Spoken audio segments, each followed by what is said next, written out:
All right, welcome back to the Making Strides School of Facts and Stuff.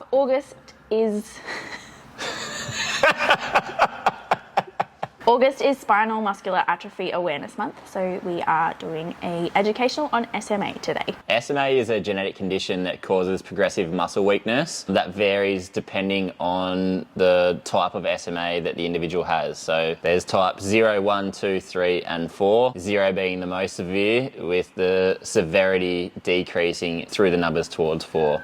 SMA is the leading cause of genetic infant mortality, and it has an onset ranging between birth for the most severe all the way through to adulthood, and the later the onset of presentation, usually the better the outcomes. SMA generally comes under the umbrella of motor neuron diseases, but its impact extends to multiple systems within the body, so it affects skeletal muscle tissue as well as the cardiac and respiratory systems. It can also affect connective tissues and the immune system. SMA is the second most common autosomal recessive condition, meaning that the child must inherit the defected gene pair from both parents to express the condition.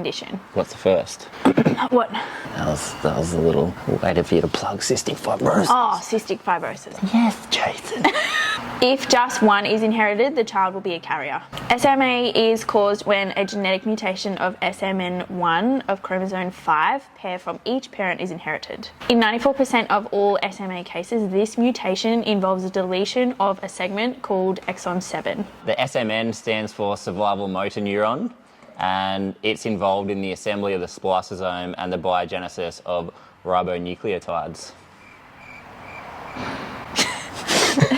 Basically, the SMN genes provide instruction for making of the survival motor neuron proteins, which maintain motor neurons. And the highest density of survival motor neuron proteins are in the spinal cord because of the density of motor neurons coming out of the spinal cord. The severity of disease with SMA is going to be determined by the amount of defect of the SMN1 gene, and that's going to determine the amount of SMN protein that the body can synthesize. So while for type 1 the signs and symptoms may manifest at an average of 2.5 months, up to type 4 being in the middle of life, that is because the body will have an ability to maintain the nervous system based on how much of the SMN proteins that it can synthesize. So obviously at 2.5 months the nervous system is less developed and therefore is going to require less protein to maintain the neurons of the nervous system at that stage. Whereas as the nervous system develops, it's going to require more amounts of the SMN proteins.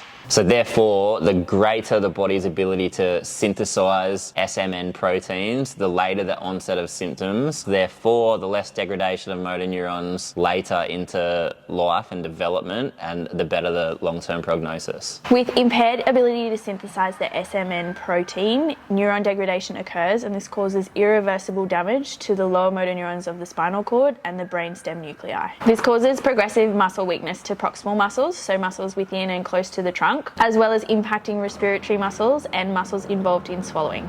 As Jack said before, the onset of weakness occurs from before birth through to adulthood, and a later onset is associated with a better prognosis. The most severe cases of SMA occur in people with full deletion of the SMN1 gene, which completely impairs their ability to synthesize SMN proteins. However, there can be people that have just a defect to the SM1 genes, which means that they'll retain some ability to synthesize the SMN proteins. And in these cases, as well as full deletion of the SM1 gene, the number of copies of the SMN2 gene that person has will determine the severity of disease and their prognosis. So SMA type 0 is the most severe form of spinal muscular atrophy, and it manifests during pregnancy and is characterized by a decrease in movement of the baby. And historically, children born with SMA type 0 have an average life expectancy of 6 months. There's new developments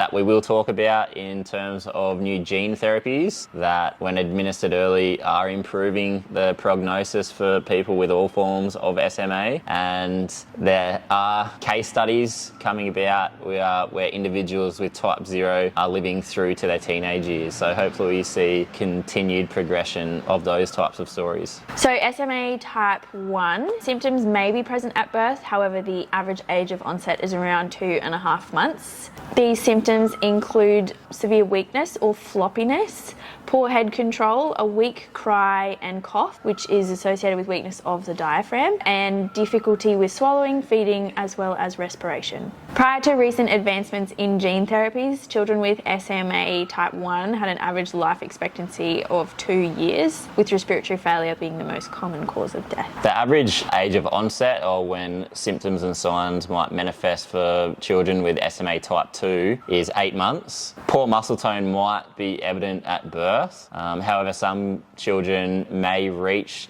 motor milestones slowly until about age 5. So the common characteristics of type 2 are poor muscle tone and delayed motor milestones, poor weight gain, a weak cough and weak respiration, hand tremors, contractions of the joints, progressive scoliosis and hip subluxations. The ability to stand in children with SMA type 2 is positively correlated with pulmonary function and long-term survival. And the average life expectancy for type 2 SMA is actually not very definitive, but with the new gene therapies, people with type 2 are living beyond 25 years. Children with SMA type 3 develop symptoms between the age of 18 months and adolescence. It is a much milder form of SMA and the progression is slower than individuals with type 0, 1 or 2. SMA type 3 causes variable muscle weakness, cramps and significant fatigue, which is likely due to neuromuscular inefficiency. Mobility is often affected. Some people with SMA can walk independently, however others may require assistive devices such as scooters or frames. Individuals with type 3 display little to no respiratory impairment and normal cognitive and cardiac function with a normal life expectancy. However, premature loss of ambulation midlife is common.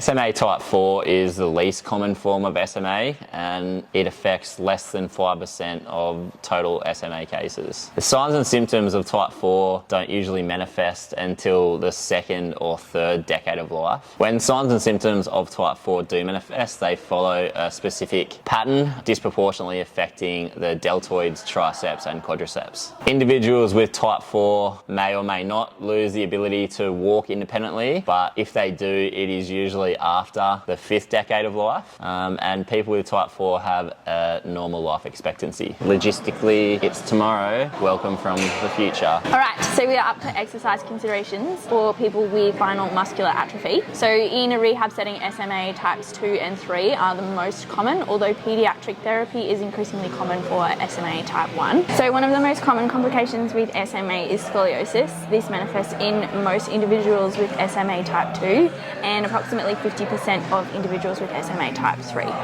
With supportive care only, about 50% of affected children, especially those who are non-ambulatory, require surgery to manage their severe scoliosis before the age of 10. Without these surgical interventions, progressive scoliosis can eventually impair lung function and cardiac output. Exercise interventions alone are often not sufficient to manage scoliosis, however they can support the maintenance of seated balance and functional trunk strength. Joint contractures are another common secondary complication in children with SMA, likely due to the fact that they don't develop the neuromuscular ability to achieve full active joint ranges of motion, and therefore their joints decrease in mobility within the ranges available. That is also really common in the spine and the hips due to the amount of time that non-ambulatory children spend in the seated position in their wheelchairs. Maintaining joint ranges of motion, particularly the spine and the lower body, are not only important for comfort and minimising risk of injury, but also enhancing the individual's ability to use standing devices and to be able to stand with the full extension and good joint alignment. And this enhances the loading of all joints to combat the loss of bone mineral density without encouraging dysfunctional postures and predisposing the individual further towards movement dysfunctions and pain associated with poor postures later in life. In light of this, exercise interventions should incorporate incorporate exercises with a focus on joint mobility of all major joints in the body, but particularly those that are implicated in the ability to achieve a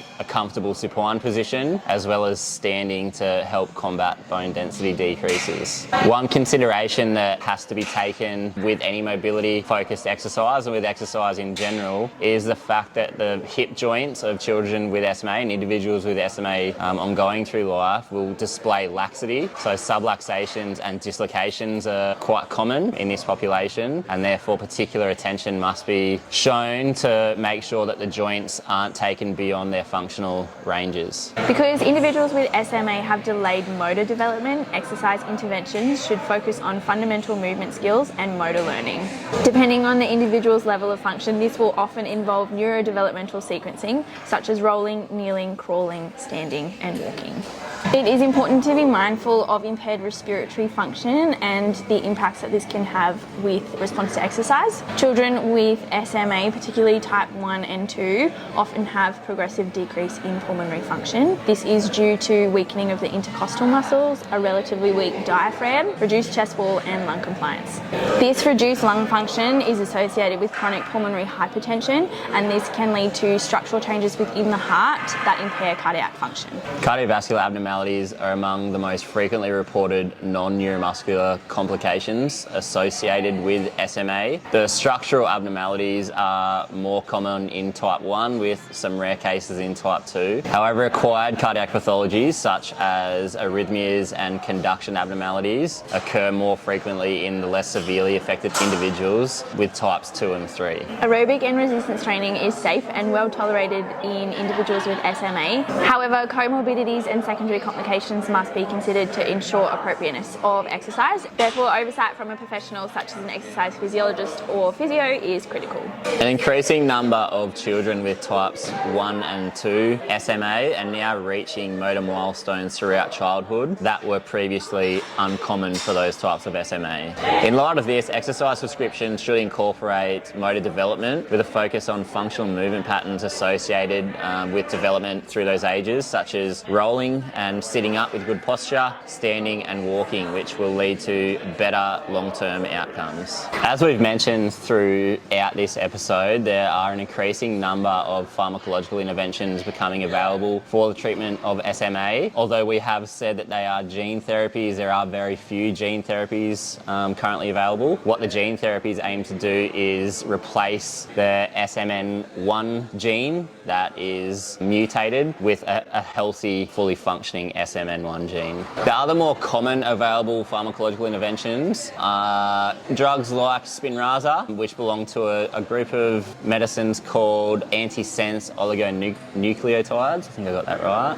And what they look to do is, rather than being implicated with the SMN1 gene, they enhance the SMN2 gene's ability to synthesize more SMN proteins. So naturally, the SMN2 gene can only produce around 10% of the required SMN protein. So what drugs like Spinraza look to do is just increase their capacity to produce more. That is where early detection is paramount for enhancing long-term outcomes, because the earlier that the therapies like Spinraza and alternative therapies are introduced, the better the outcomes, because it doesn't reverse damage. What it does is slows or stops the damage. So it enhances the body's ability to maintain its motor neurons, but it doesn't reverse the damage that's already done. On this point, very important that we raise awareness, especially this month, but all the time, because even in Australia currently, not all states do the heel prick test on newborn babies. There's only, I think at the moment, 3 or 4 states in Australia that include testing for SMA as part of their heel prick testing. In the other states that don't test, they rely on the manifestation of signs and symptoms, which only occur once there's already been damage done within the nervous system, which reduces long-term outcomes. There's increasing pressure on states to include the heel prick test for all newborn babies, and it's going to be through community awareness that we increase that pressure until all states in Australia, and hopefully expanding overseas, will include those tests and enhance the outcomes through earlier application of the pharmacological interventions. That's all from us today, guys. We hope that you have learned a little bit about SMA. Please try and pass as much of this information on to those close to you, and let's get the word of mouth out there and increase the awareness, to increase pressure on our government to improve early intervention and detection of SMA. And a special shout out to two of our favourite little chicks, Charlotte and Sienna. We hope that increased awareness through campaigns such as SMA Awareness Month can lead to further improvements in therapies, early detection, and improved quality of life for children with spinal muscular atrophy.